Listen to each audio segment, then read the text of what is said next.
और डर नहीं लगना चाहिए। पेपर का सीधा सा सिद्धांत है कि वहां पे एक आधा नहीं आता हो, पड़ोसी की कॉपी इधर झुकी हुई है,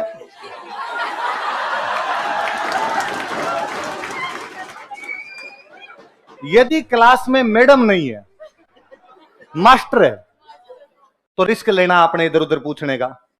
और बताऊं, आपके रूम में आप सारे स्प्रिंग बोर्ड वाले मिलोगे तो वो भी कोई टेंशन नहीं होगी। अब सारे के सारे आप ही होगे इधर उधर, तो एक दूसरे के सकले वकलों में जान ही जाओगे। भाई नाम नहीं जानते बट टेस्ट सीरीज में देखा हुआ तो मिनक रहता ही है, तो यूं एक दूसरे तरह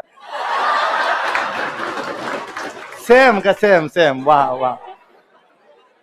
तो थोड़े बहुत मैडम हो तो थोड़ा ध्यान रखना, मैडम में इस मामले में खोड़ली होती है। मतलब यूं वो जबरदस्ती आके यूं घोचे करेगी, इधर नहीं देखना, जिंदगी बर्बाद कर दूंगी तुम्हारी।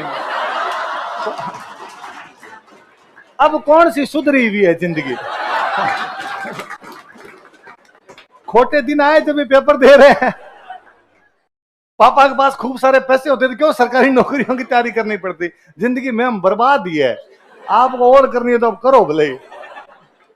आई बात समझे। मास्टर हो, पहली बात तो आपको मास्टर खुद ही कह देगा, आवाज नहीं करनी, मैं बाहर बैठा हूं।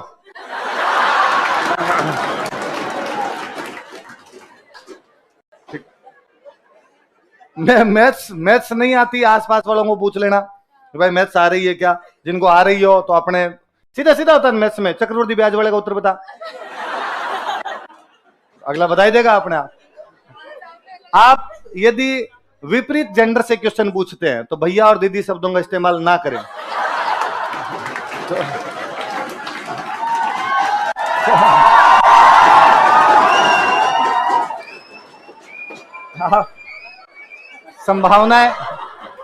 संभावनाएं सीमित हो जाएगी आप।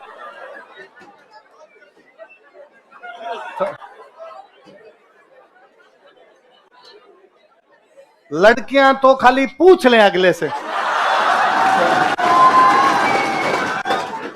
अगला अपना पेपर बंद कर देगा। अपने दो सवाल भी हो तो क्या दिक्कत है। लड़के थोड़े से पोलाइट होके पूछ ले, जवाब मिल जाएगा आपको आराम से। तो दो चार सवाल भी इधर उधर होते हो तो उसके अंदर अपने ज्यादा लोड लेने की आवश्यकता, यूं डर डर के एकदम ऐसा कुछ नहीं होता। मेरे को याद है 2012 का कोई प्रीलिम्स था और बहुत इजी, 2012 में, हाँ 12 गए था सर, बहुत इजी इजी सा प्रीलिम्स आ रखा था एकदम। और पेपर कर लिया, पेपर करके मैंने तो पकड़ा दिया। फिर उस रूम में स्प्रिंग बोर्ड बैठे थे, मेरे सेम नाम राशि एक और बैठे हुए, वो सबसे लास्ट में, मैं सबसे लास्ट में, वो सबसे आगे। पहले हमारा ये था कि यार आगे पीछे रोल नंबर आ जाएंगे, वो उनका फर्स्ट अटेम्प्ट था तो उन्होंने कहा यार थोड़े बहुत बता देना। थोड़े बहुत क्यों, पूरे बता देंगे, क्यों लड़ लेना अपने इस बात का। तो वो एकदम पीछे बैठे, तो अब पूछे कैसे, तो उनका फर्स्ट अटेम्प्ट तो उनको धीमे धीमे आए, मेरा पहला वो सेकंड अटेम्प्ट था और मेरे खूब सारी चीजें आ रही थी तो मैंने कहा फटाफट, और कोई आधे घंटे पहले पेपर दे दिया था। मैं ले लो पेपर ले लिया उसने, मैम थी कोई, मैम ने पेपर ले लिया। फिर मैं उधर पीछे बैठा बैठा मैं अकबर वाले में 3 मिडिवल हिस्ट्री के क्वेश्चन थे, बोले पूरा कमरा लिखे तो लिखे।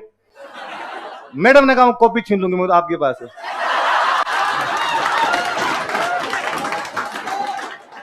अब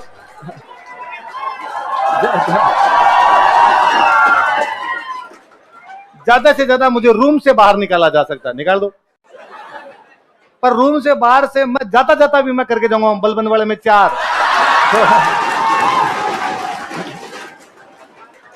मेरा जो उद्देश्य है कि ये मेरा भाई 5 क्वेश्चन कर लेना चाहिए, मैं इसमें सक्सेस हो जाऊंगा।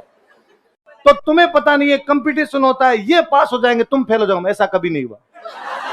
ऐसा कभी नहीं हुआ कि नकल करवाने वाला फेल हो गया हो ना, कभी नहीं होगा कि आपने नकल करवाई इस वजह से, क्योंकि जो पूछ रहा है आपसे उसको आ रहे होते तो आपसे ही क्यों पूछता। सीधी सी बात है। तो इस मामले में दरिया दिल रहना, इस मामले में लोड लेने की आवश्यकता, भाग लिखवा के लाए अपने जितने सही होने होंगे उतने अपने होंगे, औरों के जितने सही होने होंगे वो औरों। तो ये कोई कई बहुत खोड़ले होते हैं इस मामले में। हाँ, कि नहीं आते रियर वॉर, नहीं क्या आते, जितना आया जाए वो पूरा का पूरा बताया जाए एकदम। तो पड़ोस में हो कोई पूछता हो तो अपने 4 बताया जाए। और मैं तो कहता हूँ शुरुआत में तो कोई जो क्वेश्चन आ रहे हो वो पड़ोसी को खुद चला के बता दीजिए, कि 2 ये इसका उत्तर ये इसका। थोड़ी देर बाद में अपने कहा जाएगी ये मुझे नहीं याद है। तो मेरे 2010 का मेंस, तो पहला मेंस दे रहे, और तब आरपीसी ने ये किया था, फटाफट किया था कि 1 जुलाई को वैकेंसी, 29 सितंबर को प्री का पेपर, 45 दिन में प्री का रिजल्ट, 45 दिन बाद मेंस। तो आरपीसी ने बहुत फटाफट सल्टाई थी उस वैकेंसी। हम नए नए आए हुए, पूरी पढ़ी नहीं गई, हिस्ट्री फिलोसफी ले दे के पढ़ के गए। तब हमारे 8 पेपर लगते, 2 हिस्ट्री के, 2 फिलोसफी के, 1 हिंदी का, 1 इंग्लिश का, 1 इंडियन जी के, 1 राजस्थान जी के। पहला पेपर इंडियन जी के, उसमें ड्रे वैसे गए, पहला ही पेपर था, जितने आते थे थोड़े बहुत लिख लिखा दिए। दूसरा पेपर राजस्थान जी के। राजस्थान में मुझे एक अजीब कॉन्फिडेंस हमेशा रहता था कि मुझे आती है, भले कम पढ़ी हुई थी, पर आप कॉन्फिडेंस होता है थोड़े अच्छे ही करते हो आप। तो मेरे जस्ट आगे एक काफी सीनियर लड़की बैठे हुए थे, उन्होंने 1-2 बार यूं पीछे मुड़ के देखने की कोशिश की, तो मैंने कॉपी उनके सामने कर दी। उसमें क्वेश्चन था, सवाई प्रताप सिंह की सांस्कृतिक उपलब्धियां बताइए, तुंगा के युद्ध के बारे में आप क्या जानते हो, सागरमल गोपा के बारे में बताइए, कालीबाई के बारे में बताइए। अपने तो सारे आ रहे। अब वो जब पेपर खत्म हुआ तो थैंक यू, मेरे से पूछा कहाँ के तुम, चूरू का हूं, तो वो दीदी चूरू के थे कोई। अब सीनियर, उन्होंने 7 का अटेम्प्ट दे रखा, 8 का अटेम्प्ट दे रखा, 10 वाला अटेम्प्ट दे रहे थे वो कोई। दूसरे दिन आए, दूसरे दिन पहले हिंदी का पेपर। हिंदी का पेपर तो मैंने आते उनको वापस कहा, मैंने कहा कुछ भी पूछ लेना हिंदी में, सब आता है मुझे हिंदी का। हिंदी वाला दिया, उन्होंने कोई विलोम शब्द पर्यायवाची पूछे, मैंने बता दिया उनको। मेरे एक ही लालच की, अंग्रेजी पूछने।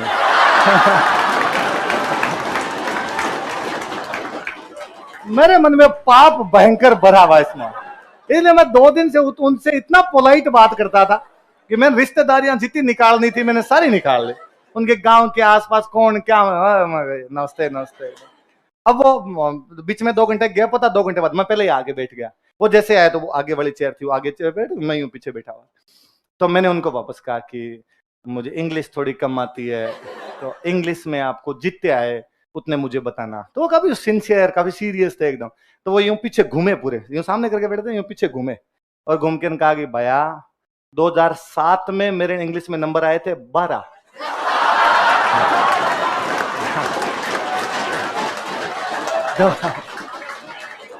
2008 में अंग्रेजी में नंबर आए थे 13।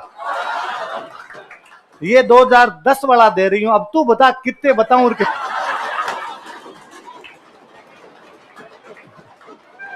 आपने कहा कि दीदी एक्टिव पैसिव में दिक्कत आए तो मैं बता दूं।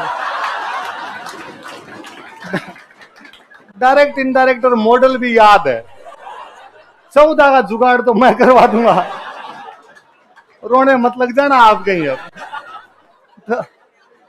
तो बताया जाना चाहिए यार, क्या फर्क पड़ता है।